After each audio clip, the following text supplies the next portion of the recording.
Okay, so here's our example for pressure. So 1 foot of a 60 kilogram person covers an area of 250 centimeters squared. Remember, Fg equals mg. So the equation for density, or sorry, not for density, the equation for pressure is P equals F over A, so force per unit area. Okay. So what's the pressure exerted if a person stands on 1 foot? So we're solving for pressure. So what's the force? Well, the force exerted by their foot is the weight of a person, and the weight is Fg equals mg. So the mass of the person is 60 times g, which is 9.8, unless told otherwise, divided by the area. Now, the area is not 250 centimeters squared because I don't want it in centimeters. I want it in meters. But the problem is because it's in centimeters squared, I actually have to convert twice.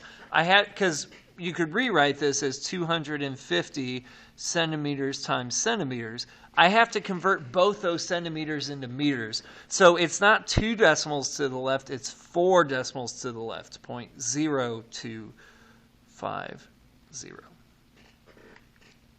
Okay, so 60 times 9.8 divided by 0.025 gives me a pressure of 23,520 pascals. Now, I know that number seems really big, but pascals tend to run small. So you're going to have a large number of pascals for regular sized things. That's why frequently the answers are given in kilopascals, which would be 23.5 kilopascals.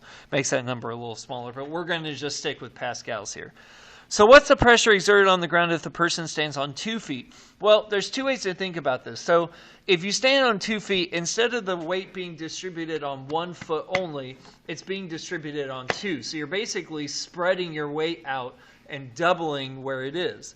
The other way you can think about it is if you make this number 0.05 instead of 0.025, you're basically making the division number half as much as it was. You're going to get half the number.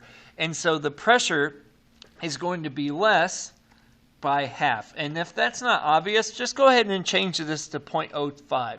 Double the area, okay, because 2 feet would be double the area. So the pressure is going to be 11,760 pascals now. Again, it's half of this value. And the reason it's half of that value is because I doubled the area. If this number is doubled, the answer is halved because they're inversely proportional to each other. All right, good luck on the rest of your assignments and homework and notes and all that kind of stuff.